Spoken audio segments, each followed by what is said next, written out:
vimsashate. Tato jayamudiriyet nashtaprayeshu abhadreshu nityam bhagavata sevya bhagavate yutam shloke bhakti bhaktinashtaki. Om namo bhagavate vasudevaya. Om namo bhagavate vasudevaya. Om namo bhagavate vasudevaya. Reading from Srimad Bhagavatam, first canto, chapter 12, Birth of Emperor Parikshit, text 34. Tena sambartha sambaro dharmaputro yudhishthira vajime daishtribir vito yagnai samyojadhari yagnai samayajadharim. Translation and purport by His Divine Grace Sri Bhaktivedanta Swami Srila Prabhupada ki jai. By those riches, the king could procure the ingredients for 3 horse sacrifices. Thus, the pious King Yudhishthira was very fearful after the battle of Kurukshetra. Please, Lord Hari, the personality of Godhead. It's a long purport. Are you going, Prabhu? You like to read? Yes, Prabhu. I can read. Hare Krishna. Purport by His Divine Grace, A.C. Bhaktivedanta Swami Prabhupada ki jai. Maharaja Yudhishthira was the ideal and celebrated pious king of the world, and still he was greatly afraid after the execution of Battle of Kurukshetra because of mass killing in the fight, all of which was done only to install him on the throne. He therefore took all the responsibility for the sins committed in the warfare, and to get rid of all these sins, he wanted to perform 3 sacrifices in which horses are offered at the altar. Such a sacrifice is very costly. Even Maharaja Yudhishthira had to collect the necessary heaps of gold left by Maharaja Marutta and the Brahmanas who were given gold in charity by King Marutta. The learned Brahmanas could not take away all the loads of gold given by Maharaja Marutta, and therefore they left behind the major portion of the gift. And Maharaja Marutta also did not again collect such heaps of gold given away in charity. Besides that, all the golden plates and utensils which were used in the sacrifice were thrown in the dustbins, and all such heaps of gold remained unclaimed property for a long time, till Maharaja Yudhishthira collected them for his own purposes. Lord Sri Krishna advised the brothers of Maharaja Yudhishthira to collect the unclaimed property because it belonged to the king. The more astonishing thing is that no subject of the state so also collected such unclaimed gold for industrial enterprise or anything like that. This means that the state citizens were completely satisfied with all necessities of life, and therefore not inclined to accept unnecessary productive enterprises for sense gratification. Maharaja Yudhishthira also requisitioned the heaps of gold for performing sacrifices and for pleasing the Supreme Hari, the personality of Godhead. Otherwise, he had no desire to collect them for the state treasury. One should take lessons from the acts of Maharaja Yudhishthira. He was afraid of sins committed on the battlefield, and therefore he wanted to satisfy the supreme authority. This indicates that unintentional sins are also committed in our daily occupational discharge of duties. And to counteract even such unintentional crimes, one must perform sacrifices as they are recommended in the revealed scriptures. The Lord says in the Bhagavad Gita, Yagnartha karmanonyartha lokoyam karma bandhana, that one must perform sacrifices recommended in the scriptures in order to get rid of commitments of all unauthorized work or even unintentional crimes which we are apt to commit. By doing so, one shall be freed from all kinds of sins.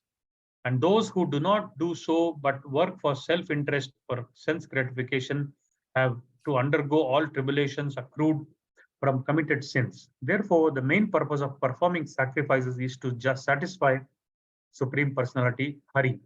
The process of performing sacrifices may be different in terms of different times, place, and persons. But the aim of such sacrifices is one and the same at all times and in all circumstances, with satisfaction of Supreme Lord Hari. That is the way of pious life. and that is the way of peace and prosperity in the world at large. Maharaj Yudhishthira did all these as the ideal pious king in the world. If Maharaj Yudhishthira is a sinner in his daily discharge of duties in royal administration of state affairs, wherein killing of man and animals is a recognized art, then we can just imagine the amount of sins committed consciously or unconsciously by the untrained population of the Kali Yuga, who have no way to perform sacrifice to please the Supreme Lord. The Bhagavatam says, therefore, the prime duty of the human being is to satisfy the Supreme Lord by the performance of one's occupational duty. Bhagavatam 1.2.13. Let any man of any place or community, caste or creed be engaged in any sort of occupational duty, he must, but he must agree to perform sacrifices as it is recommended in the scriptures for the particular place, time, and person. In the Vedic literatures, it is recommended that in Kali Yuga, people engage in glorifying the Lord by chanting the holy name of Krishna. Kirtanadeva Krishnasya Mukta Sangha Param Brajet. Without offense, by doing so, one can be freed from all sins and thus can attain the highest perfection of life by returning home back to Godhead. We have already discussed this more than once in the great literature in different places, especially in the introductory portion by sketching the life of Lord Sri Chaitanya Mahaprabhu. And still, we are repeating the same with the view to bring about peace and prosperity in society. The Lord has declared openly in Bhagavad Gita how he becomes pleased with us. The same process is practically demonstrated in the life and preaching work of Lord Sri Chaitanya Mahaprabhu. The perfect process of performing yagnas or sacrifice to please the Supreme Lord Hari, the personality of Godhead who gets us free from all miseries of existence, is to follow the ways of Lord Sri Chaitanya Mahaprabhu in this dark age of quarrel and dissension.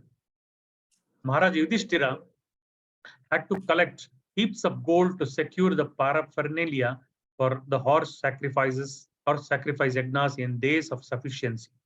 So we can hardly think of such performance of yagnas in these days of insufficiency and complete scarcity of gold. At the present moment, we have heaps of papers and promises of their being converted into gold by economic development of modern civilization. And still, there is no possibility of spending riches like Maharaja Yudhishthira, either individually or collectively or by state patronization. Just suitable, therefore, for the age is the method recommended by Lord Sri Chaitanya Mahaprabhu in terms of the Shastra. Such a method requires no expenditure at all and yet can reward more benefit than other expensive methods of yagna performances. The horse sacrifice yagna or cow sacrifice yagna performed by the Vedic regulations shouldn't be misunderstood as a process of killing animals. On the contrary, animals offered by for the yagna were rejuvenated to a new span of life by the transcendental power of chanting the Vedic hymns, which, if properly chanted, are different from what is understood by the common layman. The Veda mantras are all practical, and the proof is rejuvenation of the sacrificed animal. There is no possibility of such methodical chanting of the Vedic hymns by the so-called Brahmanas or priests of the present age.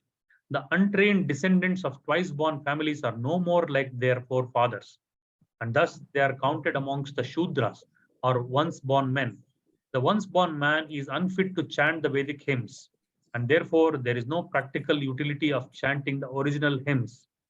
And to save them all, Lord Sri Chaitanya Mahaprabhu propounded the Sankirtana movement of Yagna for all practical purposes. And the people of the present age are strongly recommended to follow this sure and recognized path. Thank you, Prabhu. Hare Krishna.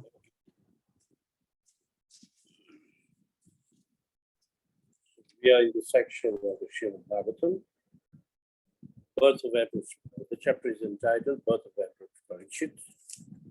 Just read the purport, text 34, repeat the verse. By those riches, the king could procure the ingredients for 3 horse sacrifices.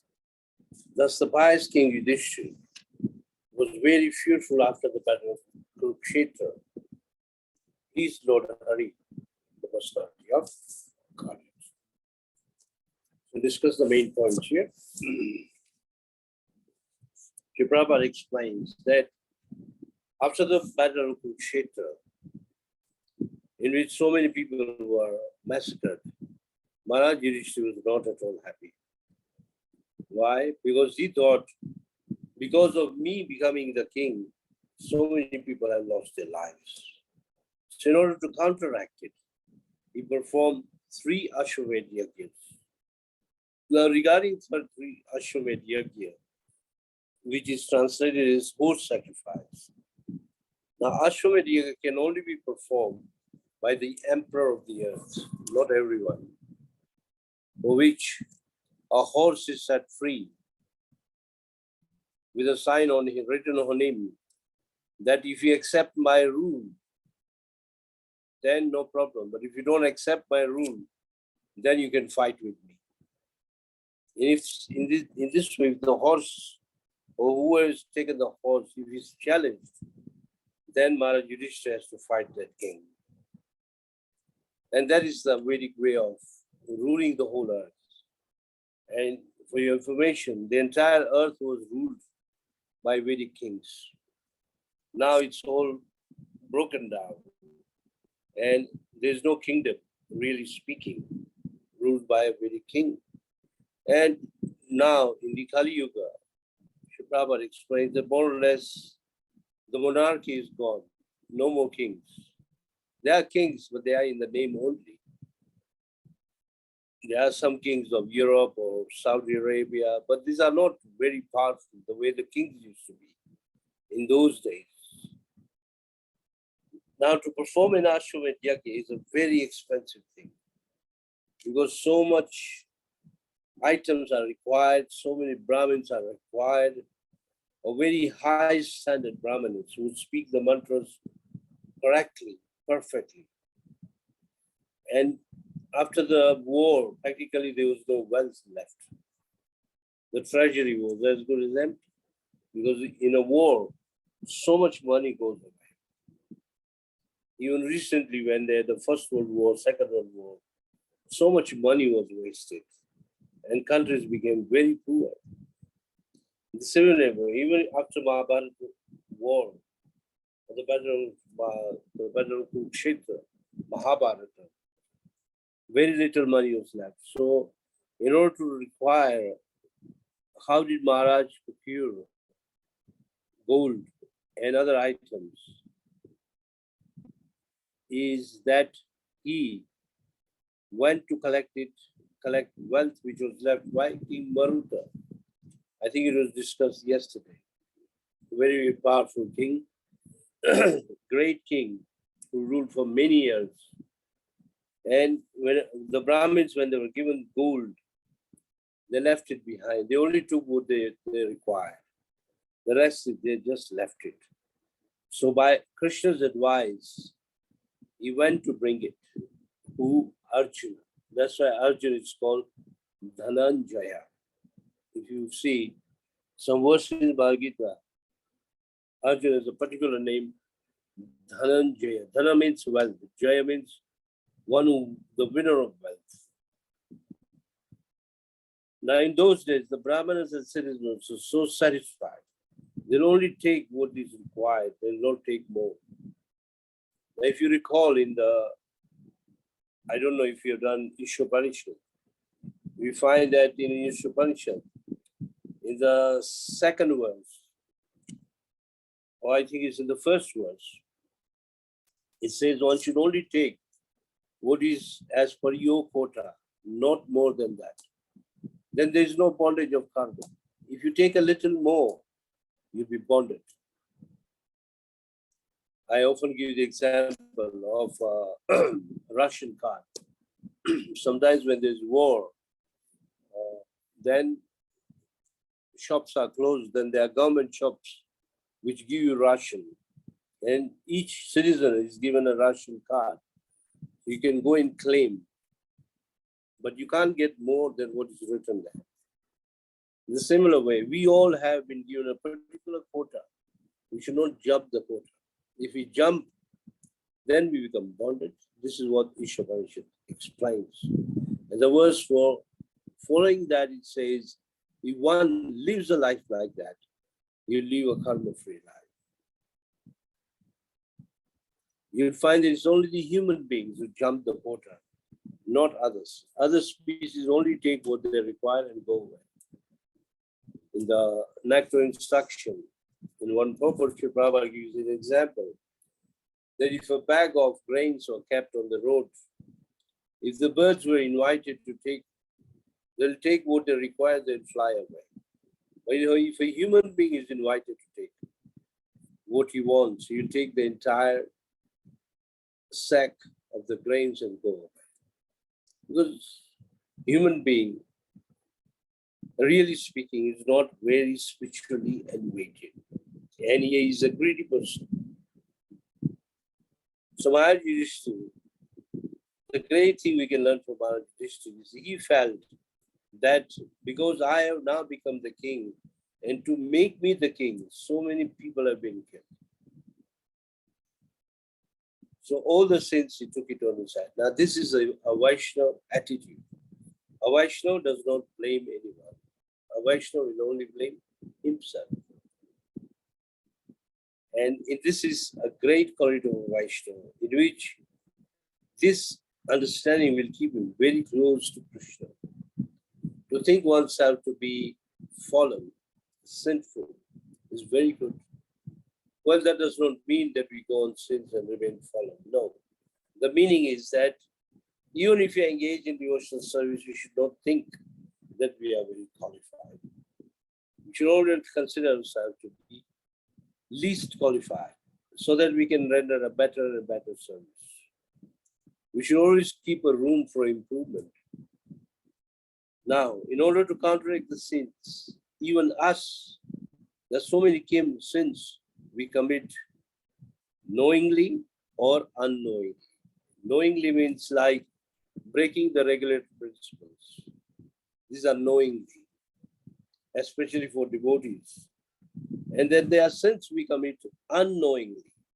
Does anybody know which are these? We do it every day. Unknowingly we do at least 4 sins. Which are those? Anybody know? Likes to try? While breathing also we can kill some insects. Yes. While walking also we'll kill some insects. Yes. While cooking, there are insects, bacteria. Then by cutting even vegetables, sins are committed. Even by clapping hands, sins are committed. So these are unknowingly committed. By pouring a liquid, a hot liquid, like when we are eating, so many bacteria are being killed. So in this way, we find that Prashanatma, you have some question? Prashanatma?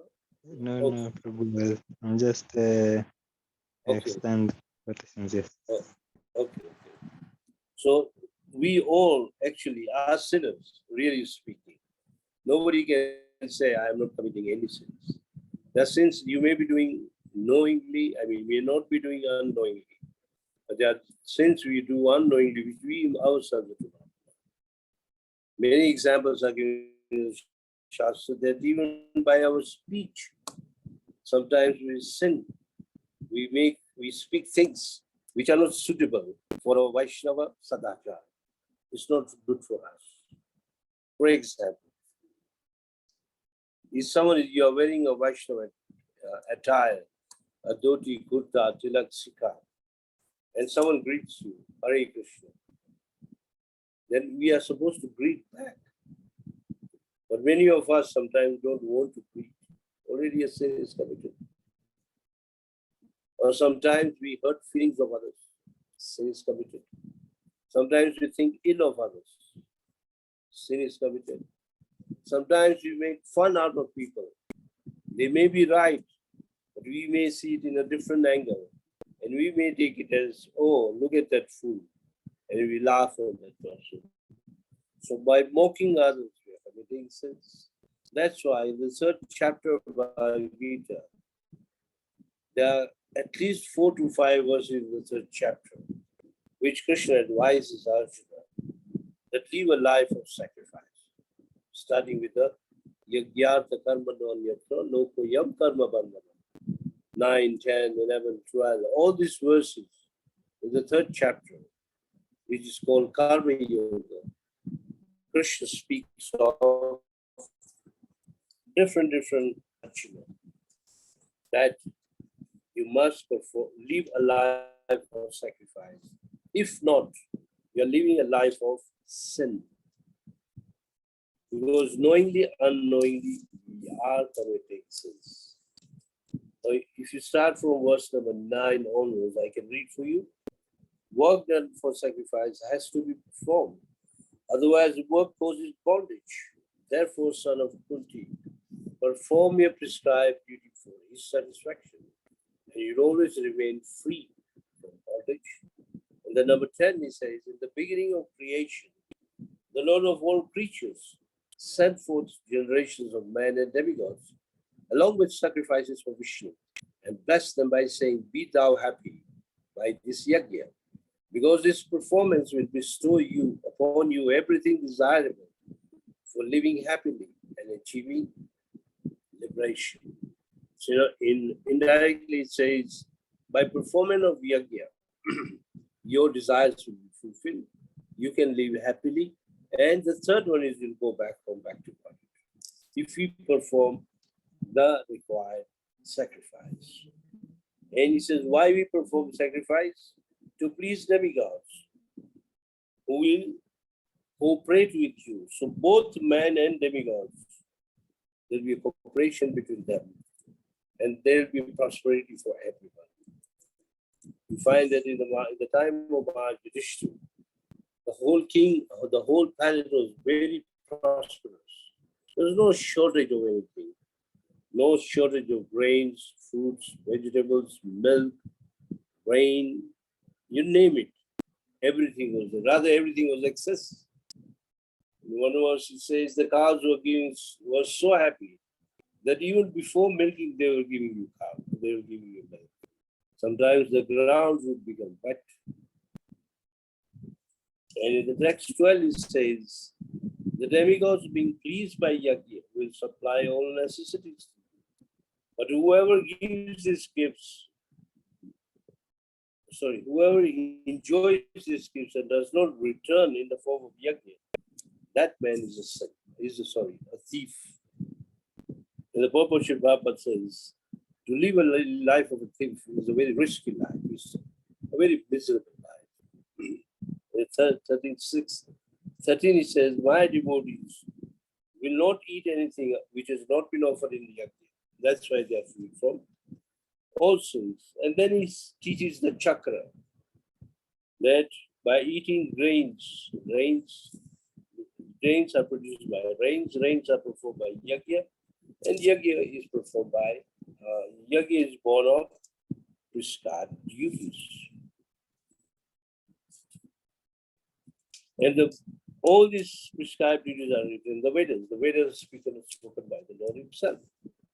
Whoever does not follow this human follow the human life or the cycle of yajna will lead a life of sin. So these are so many verses if you read in the third chapter of Bhagavad Gita. So anyway, when we perform yajna, then the life is a pious life. When you say pious, it means you will be protected by Krishna. Now, every sacrifice is meant for pleasing Lord Vishnu. Yajna vai Vishnu. Any sacrifice is meant to please Lord Vishnu. Now, sometimes people do some different yajna. They think that we are not worshipping Vishnu, but Vishnu is a must. Any yajna will start with Vishnu worship, yajna for Vishnu, even end with yajna for Vishnu. You find that sometimes people are too materialists. They perform some sacrifices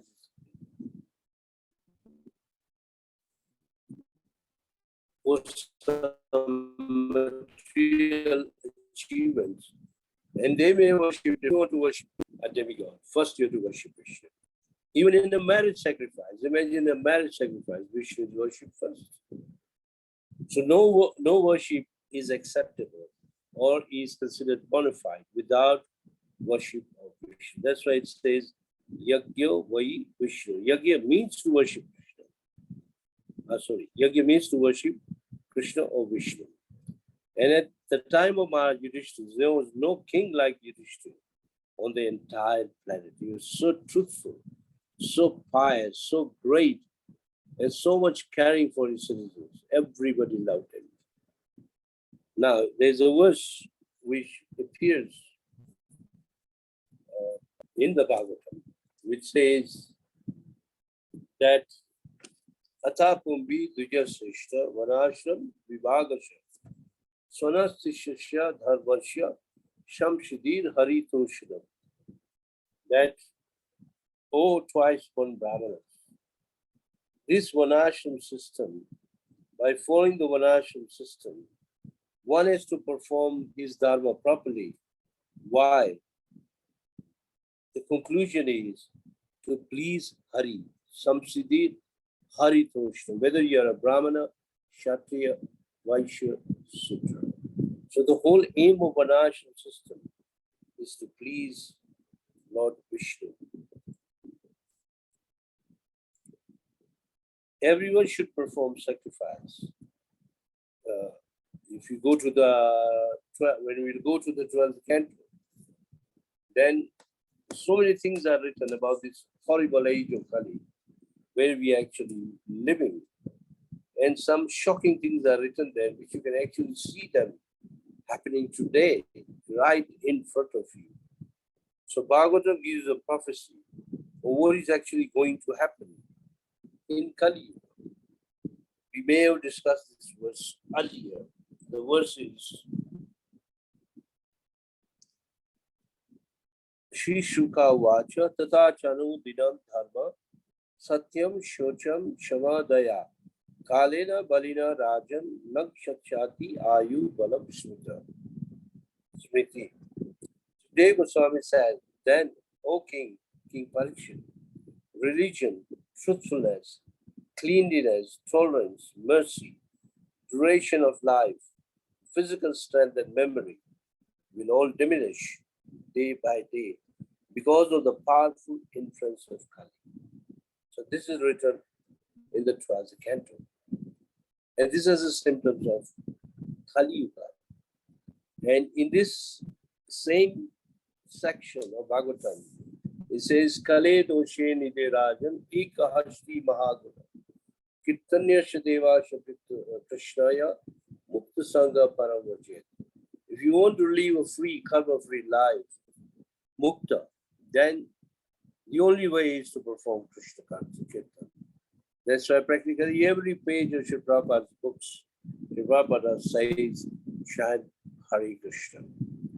Many people argue, why not some other mantra? But in the same chapter it is explained, Iri Sodasakam Nam Nam, Kali Kalamanana Ashanam.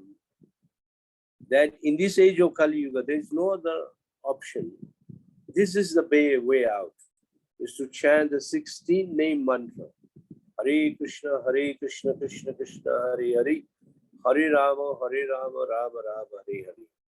By chanting this mantra, that is called engaging in Sankirtan Jagya. Not just chanting, even singing, even glorifying this mantra and living with this mantra, one will live a life of peace and prosperity. Even in this Kali, you can live very nicely. But provided you follow what is recommended in the Bhagavatam. Now you notice in the Bhagavatam, this thing has been repeated again and again and again. But in the 12th canto, a final answer has been given. That there is, in the age of Kali Yuga, the method or the only sacrifice recommended of Yajna for Kali Yuga is Sankirtan Yajna. And presently, we are very poor compared to the times of Maharaj Yudhishthira, where everything was in abundance.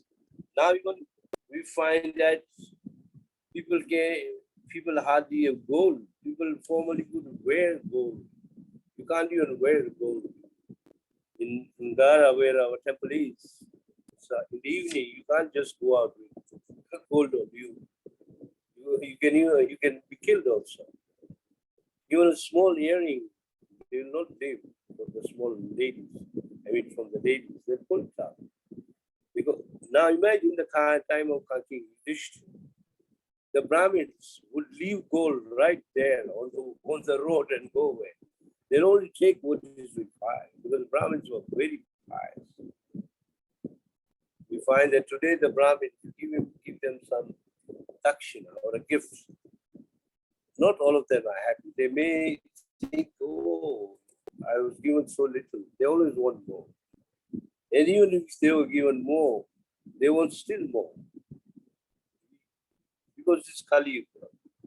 Genuine Brahmins are not there, and whoever those who are left with, many of them are greedy, very greedy.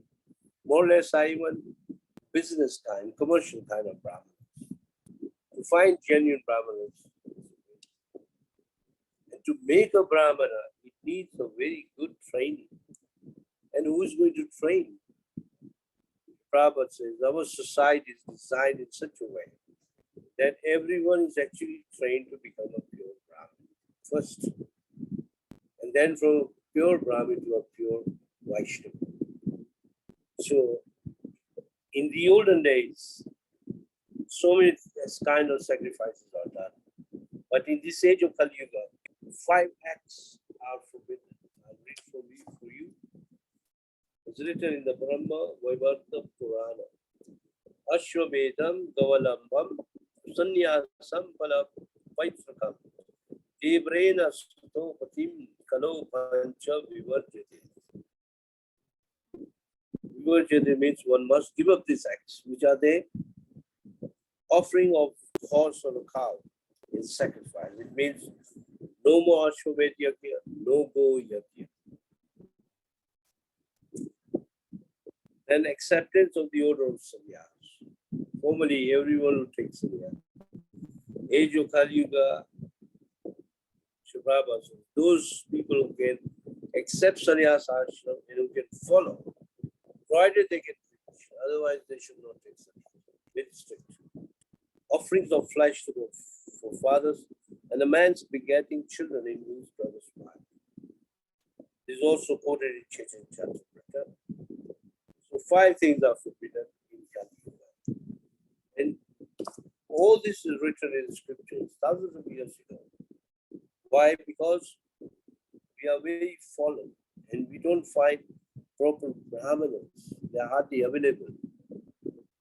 Clean. Brahman is, first called Brahman is Satya, Sama, Dhamma, Arjuna, Jnana, Vijnanam, Astityam, Brahma, Karma, Sabhavati. You hardly find Brahmanas with all these 9 qualities. Very, very difficult. And if it is there, then very rare.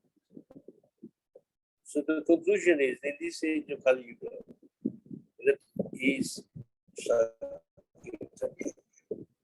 Sankirtan Yajna, Prabhupada defines as complete glorification of Lord Krishna's name, form, pastime, qualities, and Lord.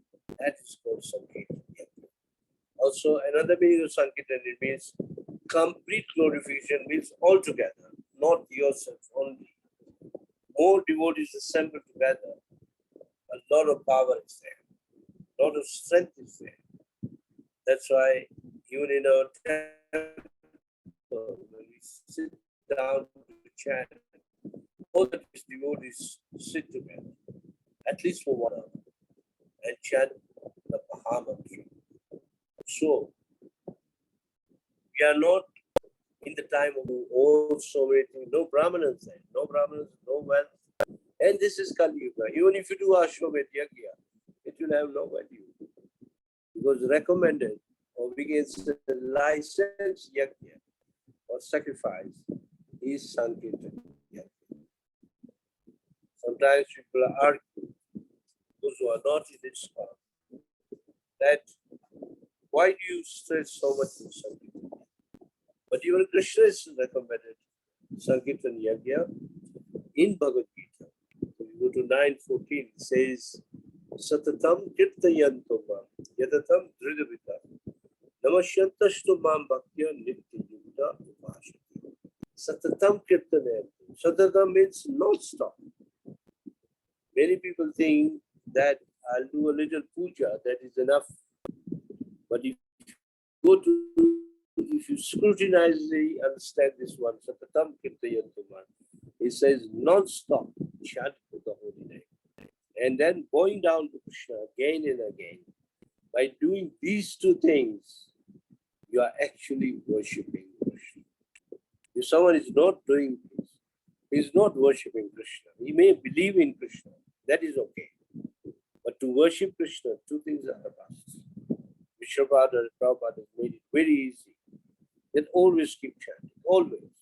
Even if your 16 rounds are all finished, whatever time you get, you chant Hare Krishna, Krishna Krishna, Hare Hare, Hare Rama, Rama Rama. Just I'll share one experience with you. It was just this Sunday, one young boy who does chant Hare Krishna, but he says, how can I increase my number of rounds? Because I'm only able to do 4 rounds. So I asked him a simple question, that how many people are there in Panchtattva? He said 5. Name them. He said Chaitanya, Nityanand, Advaita, Shiva, what do you call it? Gadadhar Pandit and Shiva. So I said, why don't you do a 5th one? You're doing for Chaitanya Mahaprabhu, you're doing for Nityanand, you're doing for Advaita, you're doing for Shiva, you're not doing for, for Gadadhar, you're not doing for Shiva. Shiva is Narada. And then he rang me on Monday. He said, yes, I was able to do the 5th one. So I said, if you do the 5th one, go for the 6th one. He said, who is the 6th one? I said, repeat the whole 5 again. Chaitanya, Nityanand, Advaita, then Gadadhar, and then Shiva. 5, 5, 5, 3 times is 15. And 1 you do for Prabhupada. You 16 rounds to finish. And he agreed. He's a student, at the same time he's working, gets very little time, but he's very sincere. He chants. So we can learn by adopting some methods of finish our rounds. One of our sannyas, in Bhagavad Bhagavad Bhagavad Swami. He's also coming next month to our temple for 2 to 3 weeks. So he gave a very good advice. He says, Prabhupada actually wanted us to chant 64 rounds. And he wants that 16 rounds which you are doing is more or less like a rehearsal you are doing. Go for 64.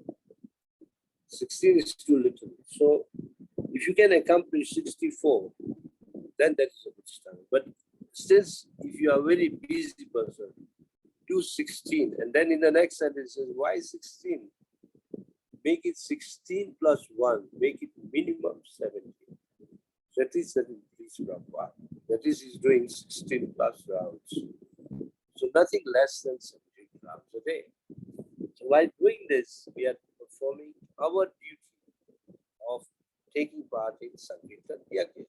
And if you are glorifying this chanting of the holy name, fame of Krishna, preaching Bhagavad Gita, preaching Bhagavatam, it will really please Krishna. And that is the way to go back. Because Krishna guarantees towards the end of Bhagavad Gita, I think it's 1867, 68, somewhere like that. Where he says, whoever preaches this message of Bhagavad Gita to my devotees is very dear to me. The next verse he says, there's no one more dear to him. Whoever does this, devotional service is guaranteed, and he will come back to me. Imagine Krishna himself is happy if you do this. But before you do this, what does Chaitanya Mahaprabhu say? That Jare dekho tare kaho Krishna upadesh. Hamara agya hai taro desh. It is my order. You practice, become a guru, and tell others. it is even the order of Chaitanya Mahaprabhu that we engage in this Sankirtan Yajna and spread it to every nook and corner of the earth.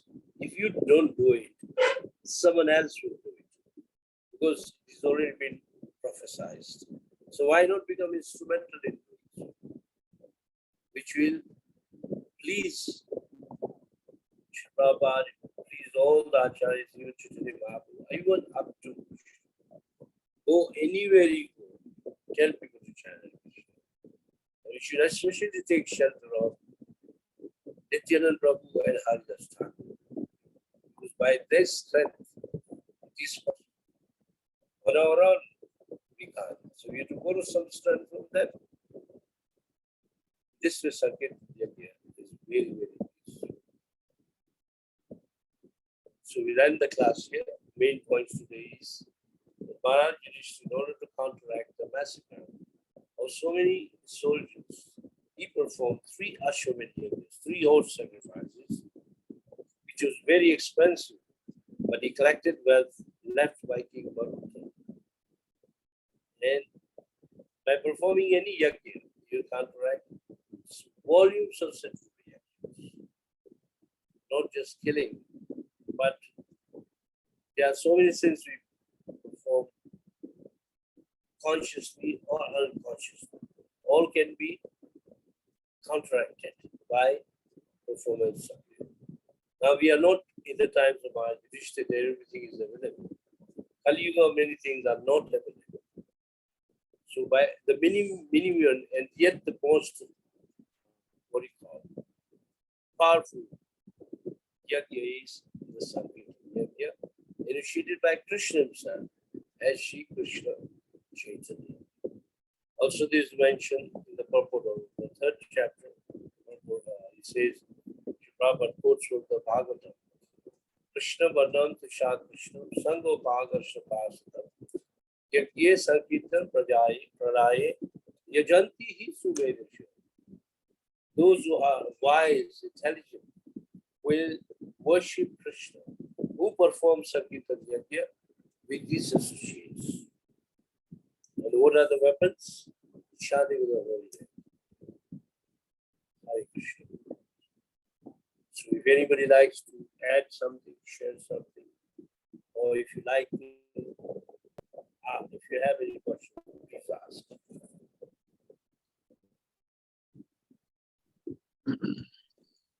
Hare Krishna Prabhu, thank you so much for this wonderful nectar.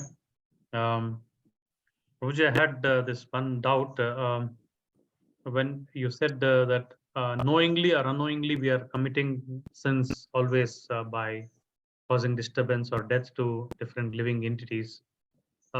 Is the reaction same, Prabhu, if we are doing knowingly or unknowingly, or is it different? The reactions are there, whether you do it knowingly or not. Any action done has a reaction. Whether you do it knowingly or unknowingly. Of course, unknowingly the reaction is less. Knowingly the reaction is heavy. You might have heard of that incident of Rupa Goswami. And once Rupa Goswami is so elevated that when he was chanting, he could connect himself to Vaikuntha.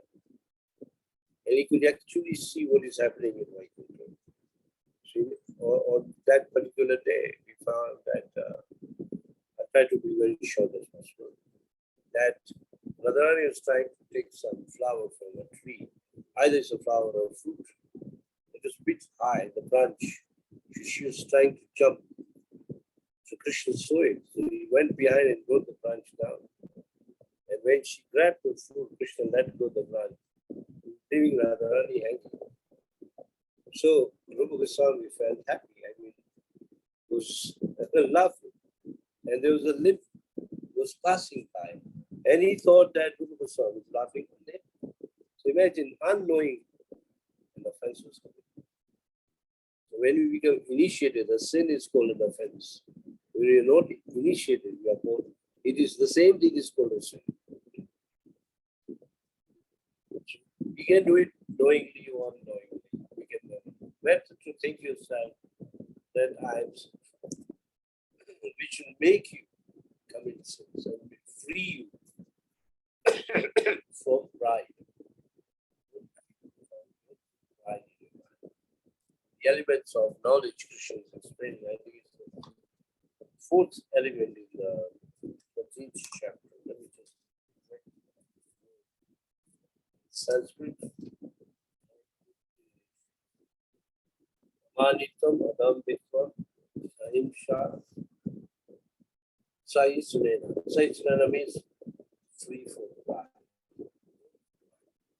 Chaitanya Mahaprabhu says, Amanina Bhaksari, Tinada Pisumijana, Taruneva Saisnena. Amanina Manadena, Kati. Kati means be free from pride. Don't keep pride. If you consider yourself to be sinful like Yudhishthira is feeling, then you get a lot of mercy of Krishna. If you are too proud and puffed up, no, I am very good devotee, I'm chanting my rounds, I'm following my regular principles, I never miss my Mangalarti, I have a very high position, whatever it is, this pride is going to get you. It will destroy your devotion. Hare Krishna. I hope that is okay. Yes, Prabhu. Thank you. Hare Krishna, Prabhu. Are there any other questions or comments? Hare Krishna.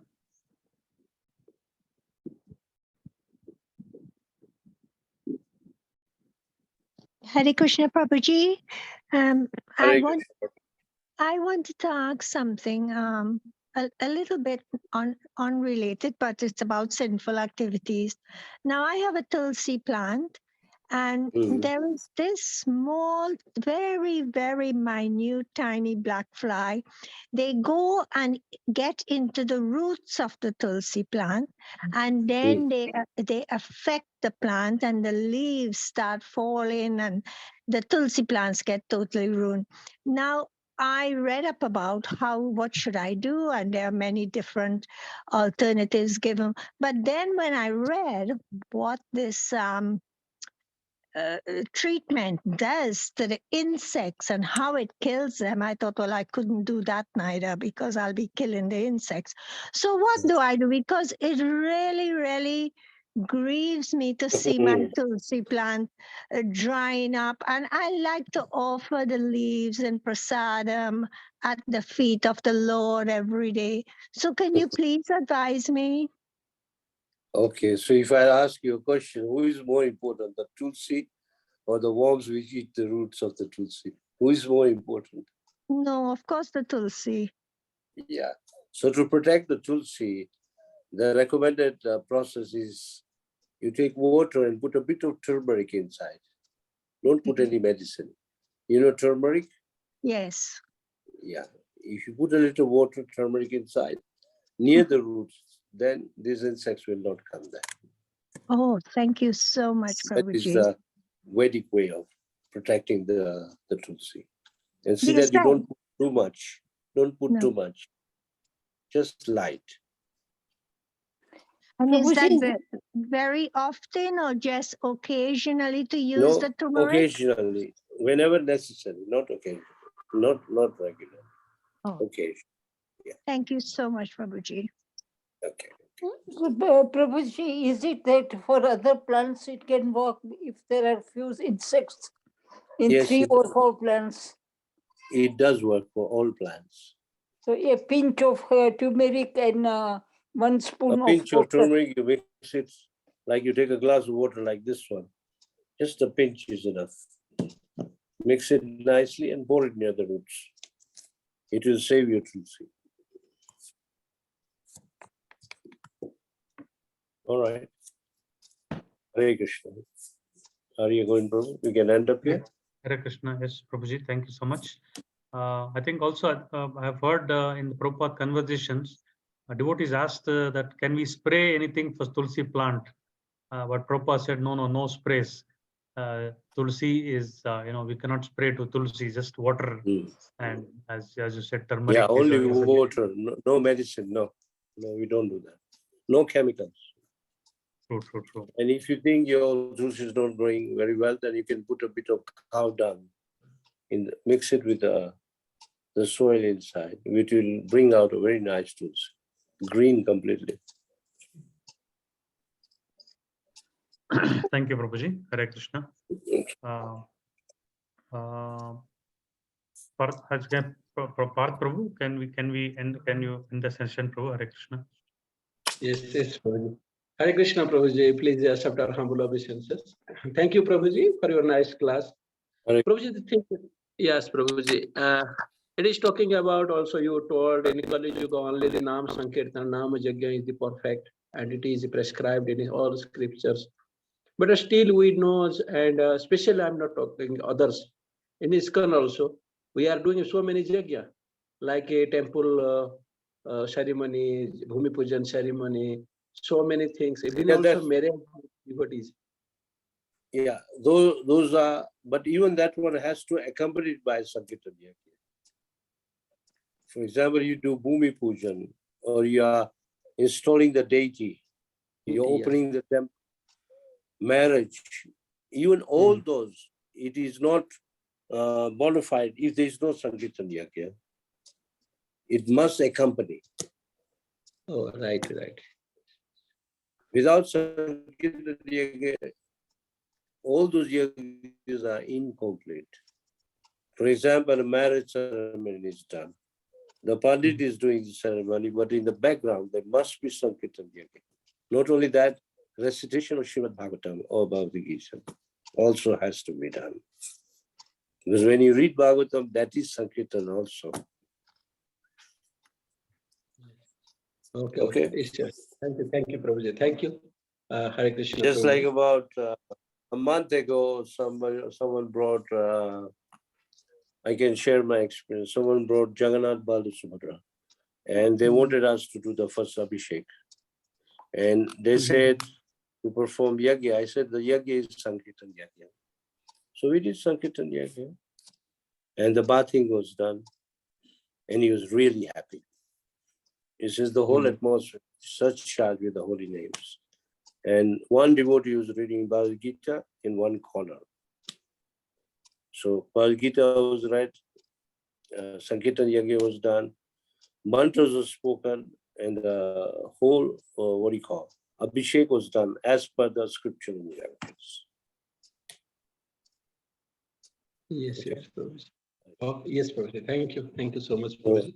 it's an advice to you. I mean, the injunction is that even if you have to do fire sacrifice, you must do Sankirtan Yajna. Yes, Prabhuji. Thank you, Prabhuji. Thanks all to all the devotees who are assembling here.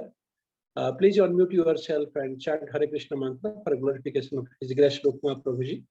Please join.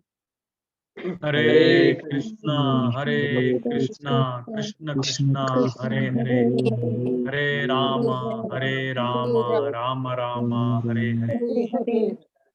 Vanchakalpasarubhyascha kripasindhubhyo cha Tanam pamanebhyo Vaishnavibhyo namo namaha. Vaishnava ki jai. Prabhupada ki Yeah. Rukma Prabhu ki jai. Jai. Jai. Hare Bol.